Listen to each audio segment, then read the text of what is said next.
আজ বাড়িতেই বানিয়ে ফেললাম পুরো রেস্টুরেন্টের মতো চিকেন চাপ।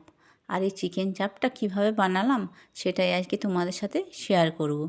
যেমন দেখতে সুন্দর হয়েছে তেমন স্বাদে গন্ধে পুরোপুরি রেস্টুরেন্টের মতো। তো এই চিকেন চাপ বানানোর জন্য কী কী করছি বন্ধুরা, সেটাই আজকে আমি তোমাদের সাথে পুরোটাই শেয়ার করব। আজকের ভিডিওটা হয়তো একটু লং হবে, কিন্তু তোমরা কেউ মিস করো না। হ্যালো বন্ধুরা, পম্পার বাংলা ব্লগ চ্যানেলে তোমাদের সবাইকে স্বাগতম। তোমরা কে কেমন আছো, কোথা থেকে ভিডিওটা দেখছো অবশ্যই কিন্তু জানিও।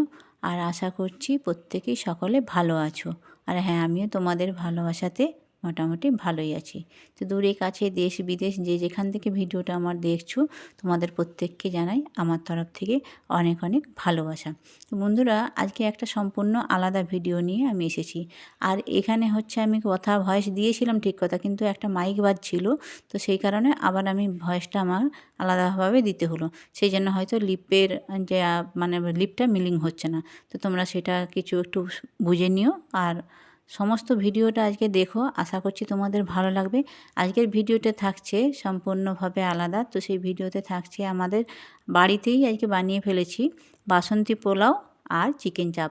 তো সম্পূর্ণভাবে যেভাবে পদ্ধতিতে আমি বানিয়েছি চিকেন চাপটা, হ্যাঁ বাসন্তী পোলাও অনেকেই বানাতে জানো, সেটা আমরা সবাই জানি। তো চিকেন চাপের জন্য কী কী রেসিপি করছি তো সেইটাই তোমাদের সামনে আজকে তুলে ধরছি। তো দেখো বন্ধুরা, এখানে চিকেন চাপ বানানোর জন্য নিয়ে নিচ্ছি আদা, রসুন আর কাজু, দই। এই যে এটা কাজু আছে 200 গ্রাম, দই আছে 200 গ্রাম। আর এখানে নিয়েছি আমাদের 1 কেজি 250 চিকেন। তো চিকেনটা আমি প্রথমে ভালো করে ধুয়ে রেখেছি। আর এই যে মশলাগুলো দেখছো, তো এগুলো প্রথমে আমাকে মিক্সিতে ব্লেন্ড করে নেবো। আর কাজু এখানে পরিমাণে কাজুটা কিন্তু অনেকটাই লাগবে। চিকেন চাপ বানানোর জন্য কাজুটা কিন্তু আমরা 200 গ্রাম নিচ্ছি। অবশ্য যার যেমন চিকেন নেবে সেইভাবেই কাজুটা নিবে। তো দেখতেই পাচ্ছ আমার চিকেনটা কিন্তু ভালো করে আমি ধুয়ে রেখেছি। আর এখানে মশলাগুলো পেস্ট করে নিচ্ছি। যাই হোক, পেস্ট করাটা তোমাদের দেখালাম না। তো এখানে দেখো, আমি প্রথমে চিকেনের মধ্যে দিয়ে দিচ্ছি দই। হ্যাঁ, দইটা হাফ মানে যে 100 গ্রামের মতো দই দিবে। দইটা যদি তোমরা চাও তো এটা আগে মিক্সিতে ব্লেন্ড করে নিতে পারো। তো আমি এখানে ব্লেন্ড করিনি, এখানে আমি আলাদাভাবেই যেটা ছিল সেখান থেকে প্যাকেট থেকেই দিয়ে দিচ্ছি। আর এই যে মশলাটা বেটে রেখেছি আদা, রসুন আর কাঁচা লঙ্কা, তো সেই মশলাটা এখানে কিন্তু দিয়ে দিলাম। তো এরপর আমি দিয়ে দিচ্ছি কালার করার জন্য 2 চামচ কাশ্মীরি লঙ্কার গুঁড়ো। সাথে সাথে দিয়ে দেবো এরপর 2 চামচ হলুদ, কারণ হলুদ তো দিতেই হবে চিকেনটার সাথে, তোমরা সেটা জানো। আর দিয়ে দিলাম পরিমাণ মতো নুন, কারণ নুনটা দিয়ে ম্যাগনেট করে রাখলে তবেই কিন্তু ভালোভাবে এর সাথে সব কিছু ঢুকবে। হ্যাঁ, অন্য সময় কিন্তু আমরা একটা তেল দিই চিকেনের মধ্যে বা মটনের মধ্যে, আজ কিন্তু কোনো তেল ইউজ করছি না।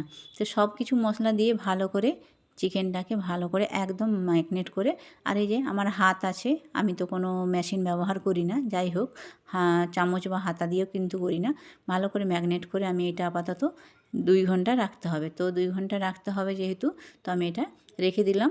আর সাথে সাথে এপাশে ভাজা হচ্ছে পেঁয়াজ, মানে বেরেস্তা করতে হবে। তো এটাও ভাজা হয়ে গেছে।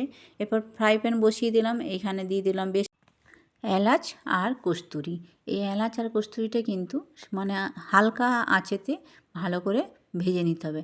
আর এখানে এলাচের পরিমাণটা একটু বেশি লাগবে।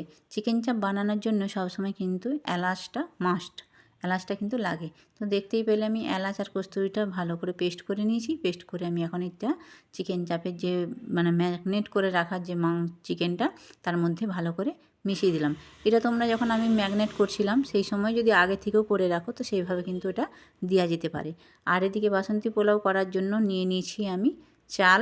তো চালটা মেপে যেরকম চাল নেবে, ধরো কোনো কাপে যদি 3 কাপ চাল নাও, সবসময় মাথায় রাখবে জলটা কিন্তু 6 কাপ দিতে হবে। চাল যা থাকবে তার ডবল পরিমাণে বাসন্তী পোলাও বানানোর জন্য মানে তার ডবল পরিমাণে জলটা দিতে হয়। তো এটা অনেকেই জানো, যাক এটার ব্যাপারে আমার বলার কিছু নেই। বাসন্তী পোলাও বাড়িতে অনেকেই সুন্দর করে বানায়। হ্যাঁ, আমিও আগে ঠিকমতো বানাতে পারতাম তো না, কিন্তু এখন কিন্তু মোটামুটি বানাই। তো দেখতে পাচ্ছ বাসন্তী পোলাও বানানোর জন্য আমি এখন এটা আদাটা বেটে রেখেছিলাম, তো সেটা দিয়ে দিলাম। পরিমাণ মতো হলুদ দিয়ে দিচ্ছি।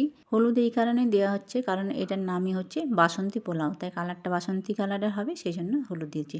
আর দিয়ে দিলাম দেখো বন্ধুরা তোমার গরম মশলা আর হলো ঘি। তো সব কিছুই একসাথে দিয়ে দিলাম, দিয়ে তা ভালো করে চালটার সাথে আমি এটা কিন্তু এখন মাখিয়ে রেখে দেবো। তো রেখে দেবো। এখন আমি এটা সম্পূর্ণভাবে 1 ঘন্টা মতো এটা রেখে দেবো। হ্যাঁ, 1 ঘন্টা যদি নাও হয় কোনো সমস্যা নেই, আধ ঘন্টা রাখলেও কিন্তু এটা সুন্দরভাবে হয়ে যাবে, কোনো সমস্যা হবে না। তো চলো, আমার দেখতেই পাচ্ছ এটা কিন্তু যখন মাখাবে মাথায় রাখবে, নিচের দিকে অনেক সময় চাল অনেক রয়ে যায়, তো সেই জন্য ভালো করে একসাথে পেস্ট করে নেবে। তো দেখো আমি এখন বাসন্তী পোলাওটা বানানোর জন্য কী কী নিয়েছি, কাজু, কিশমিশ, কাঁচা লঙ্কা, চিনি, দারচিনি, গরম মশলা আর তেজপাতা, এগুলো সব নিয়েছি।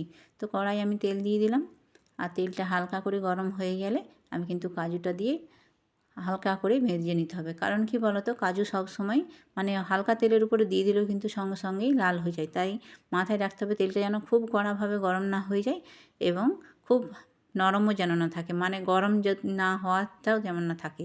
তো একটু হালকা গরম হলেই আমি কাজুটা আর কিশমিশটা কিন্তু ভেজে নিলাম। তোমরা জানি অনেকেই সুন্দরভাবে রান্না করো, আমি কিন্তু সেভাবে মানে রান্নার দিকে নেই। তো যখন করলাম, তো আমার বুঝতেই পারছো আমার বলার মধ্যে কিছু তো অসংযত কথাবার্তা রয়ে যাচ্ছে, মানে আমি সম্পূর্ণভাবে যেহেতু রান্নার ভিডিও দিইনি, তো সেইভাবে আমি বলতে গিয়ে একটু আটকে যাচ্ছি, তোমরা একটু অ্যাডজাস্ট করে নিও বন্ধুরা। আর এই যে দেখতে পাচ্ছ সাদা তেলের সাথে আমি কিন্তু দিয়ে দিলাম 1 চামচ ঘি, কারণ ঘিটা বেশি পরিমাণে দেবো না, ঘিটা বেশি পরিমাণে দিলে এটাই আমার সমস্যা হবে, কারণ আমার তো অনেকটা কোলেস্ট্রলের ব্যাপার থাকে, সেই জন্য ঘিটা আমি কিন্তু পরিমাণ মতো কম দিলাম। এরপর দিয়ে দিলাম তেজপাতা আর গরম মশলা, তোমরা কিন্তু দেখতে পাচ্ছ। আর যদি কোথাও মিসিং হয়ে যায় বন্ধুরা, তো তোমরা একটু আমার সাথে অ্যাডজাস্ট করে নিও, কারণ আমি প্রথমেই বলছি যে আমি কিন্তু রান্নার ভিডিও দিইনি, সেইভাবে আমি ধাতস্থ নই, তো সেই জন্যই তোমাদেরকে একটু বলে দিলাম। আর এই দেখো আমি কিন্তু এখন চালটা দিয়ে দিলাম, চালটা দিয়ে সুন্দর করে একটু ভেজে নেবো। তো বন্ধুরা, তোমরা যদি ভিডিওটা আমার কোথাও কোনো অ্যাঙ্গেল থেকে একটু ভালো লেগে থাকে, অবশ্যই লাইক করো, কমেন্ট করো, কমেন্ট করে আমাকে জানিও।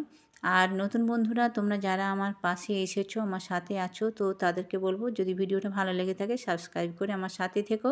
আর পুরনো বন্ধুদের তো মানে ধন্যবাদ দেওয়ার মতো আমার কোনো ভাষা নেই, তো সবাইকে তার তরফ থেকে বলছি, আমার তরফ থেকে অনেক ভালোবাসা আর শুভেচ্ছা। তো দেখো বন্ধুরা, আমি কিন্তু এখানে জলটা গরম করে রেখেছিলাম।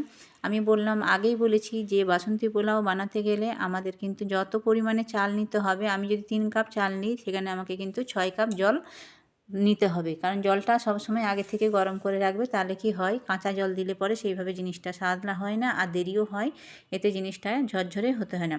তো পুরোপুরি ঝরঝরে বাসন্তী পোলাও বানানোর জন্য আমাদের ঠিকমতো চালের মান আর জলের পরিমাণ সব কিছু কিন্তু সব ঠিকঠাক নিতে হবে। তো দেখতে পেলে এরপর আমি কাঁচা লঙ্কাগুলোর সাথে দিয়ে দিলাম, কারণ একটু যেহেতু চিকেন চাপের সাথে খাওয়া হবে, তাই কাঁচা লঙ্কাটা একটু দিয়ে দিলে পরে ঝাল হয়। তো দেখো আমার কিন্তু এখন জলটা অনেকটাই কিন্তু টেনে নিচ্ছে, আমি মাঝখানে একবার ঢাকা দিয়ে দিয়েছিলাম, সেটা তোমরা দেখেইছো। আর এখন আমার কিন্তু ভালোভাবে হয়েও এসছে দেখো। তো বাসন্তী পোলাও এখন প্রায় 90% হয়ে গেছে, আর একটুখানি মানে রসা রয়েছে, একটুখানি হালকা সিম করে গ্যাসটা আমি একটুখানি রেখে দিলাম 2 মিনিট। তো দেখলাম আস্তে আস্তে কিন্তু হয়ে গেছে। হ্যাঁ, প্রথমেই ভাববে না তোমরা যে এটা ঘাঁটা হয়ে গেছে, এটা কিন্তু ঠান্ডা হলে পরেই সুন্দরভাবে ঝরঝরে হয়ে যাবে।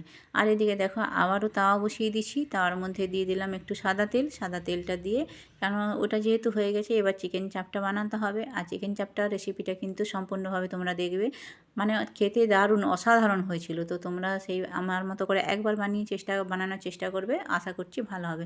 তো দেখো আমার কাজুটা কিন্তু এখানে প্রায় ভাজাই হয়ে গেল, আমি এই হালকা তেলের মধ্যে কাজুটা দিয়ে দিয়েছিলাম।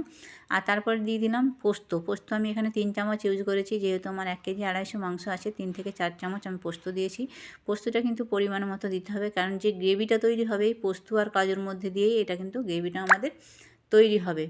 তো দেখো আমি কিন্তু পোস্তটা দিয়ে হালকা করে একটু ভেজে নেওয়া হচ্ছে, মানে পোস্তটা যদি না ভাজা হয় যখন পেস্ট করব একটু সমস্যা হবে। আর এই যে বেরেস্তাটা ভাজা রয়েছিল, তো বেরেস্তাটাও এর সাথে দিলাম, দিয়ে ভালো করে কিন্তু এগুলো 3টে জিনিসকে মিক্সড করে নিতে হবে। প্রথমে কিন্তু ভালো করে মিক্সড করে তারপরে এই যে জল গরমটা ছিল সেই জল গরমটা দিয়ে একটুখানি ফুটিয়ে নেব, কারণ একটুখানি যদি না ফুটে তো যে পোস্তটা রয়েছে সেটাও একটু ভেজবে না আর বেরেস্তাগুলোও ভেজবে না। তো আমি এটা ফুটিয়ে ঠান্ডা করতে রেখে দিলাম, একটুখানি ঠান্ডা হয়ে যাক। আর এদিকে কড়া বসিয়ে দিচ্ছি সাদা তেলের সাথে একটু ঘি দিয়ে দিলাম, কারণ কি বলতো সবসময় আমাদের এটা মনে রাখতে হবে, চিকেন চাপ বানানোর জন্য কিন্তু ঘিটা মাস্ট, ঘি কিন্তু লাগে। তো তারপরে দিয়ে দিলাম গরম মশলা আর যে আদা রসুন কাঁচা লঙ্কাটা পেস্ট করা ছিল অর্ধেকটা তো ওখানে মাংসের সাথে মানে চিকেনের সাথে মিক্সড করা হয়েছিল, বাকিটাই কিন্তু এখানে দিয়ে ভালো করে হালকা সিম করে ভেজে নেওয়া হলো। আর একটু কালার করার জন্য দিলেই দিলাম এখানেতে কাশ্মীরি লঙ্কার গুঁড়ো। তোমরা দেখতেই পাচ্ছ হালকা করে একদম। এখানে কিন্তু আর কোনো হলুদের ইউজ হবে না, কারণ হলুদ যেটুকু চিকেনে দিয়ে আসে সেইটুকুই। তাও হলুদ কিন্তু না দিলেও সবসময় চিকেন চাপ সুন্দর হয়, কিন্তু যেহেতু আমি চিকেন চাপ মানে শুনেই আর চিকেনটা খাই না, তো সেই কারণে একটু কালার করার জন্য হলুদ দেওয়া হয়েছে। আর এই যে পেস্টটা এটা হচ্ছে তোমার যেটা কাজু পোস্ত আর বেরেস্তা, সেইটা যে ঠান্ডা করতে রেখেছিলাম, তো সেইটা ঠান্ডা করে আমি মিক্সিতে ভালো করে পেস্ট করে নিয়েছিলাম। আর সবসময় মাথায় রাখবে এটা কিন্তু খুব সিম গ্যাসেতে ভাজবে। আর বাকি দেখো এখানে দইটা যেটা ছিল আমার 100 গ্রামের দইয়ের বাকি অংশটা, সেটা কিন্তু আমি এখানে দিয়ে ভালো করে গ্রেভিটার সাথে যে দিয়ে মশলাটা কিন্তু তৈরি হচ্ছে। এটা সব সময় আবারও বলছি খুব সিম গ্যাসে কিন্তু এটা করতে হবে। যখন দেখবে হয়ে এসছে তেল ছেড়ে দিচ্ছে মশলার থেকে, তখন কিন্তু আমরা যে ম্যাগনেট করে রেখেছিলাম চিকেনটা, সেই চিকেনটা এর উপরে দিয়ে দিলাম। দিয়ে এবারে এরপরেও কিন্তু আমরা যে কাজটা করবো সব সময় আমাদের যে সিম গ্যাসটা থাকবে, আমরা কিন্তু ঢাকা দিয়ে এই চিকেনটাকে সব সময় হালকা হালকা করে কষিয়ে নেবো। তো দেখতেই পাচ্ছ আমার চিকেনটা প্রায় কিন্তু 80% হয়ে এসছে। এরপর প্রায় আর কিছু দরকার নেই, অল্প পরিমাণে আরেকটু সিদ্ধ হলে পরেই আমার চিকেন চাপ কিন্তু রেডি। তো হ্যাঁ, চাইলে পরে এর উপরে তোমরা আর বিশেষ কিছু দেওয়ার দরকার নেই। চিকেন চাপ একদম মানে খাওয়ার জন্য সম্পূর্ণভাবে রেডি।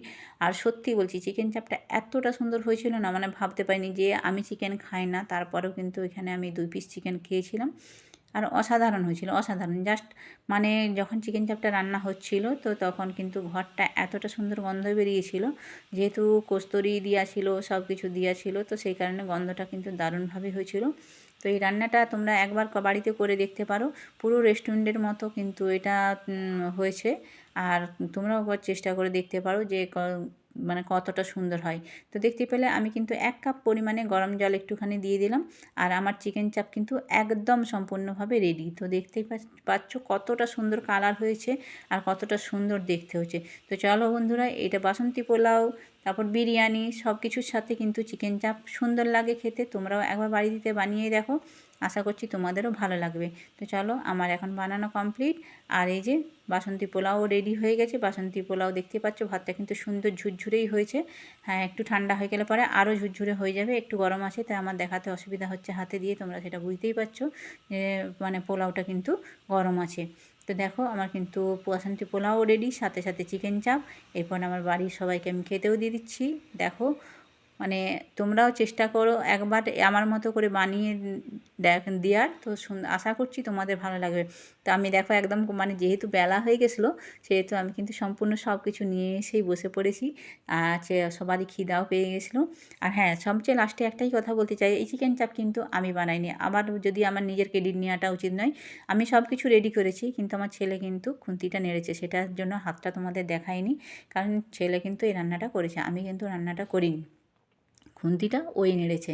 আর হ্যাঁ, পোলাওটা আমি করেছি, চিকেন চাপটা ও মানে আমি সমস্ত কিছু একদম ম্যাগনেট করা থেকে সব রেডি করে দিয়েছিলাম, তারপরে কিন্তু ওই করেছে বাকিটা।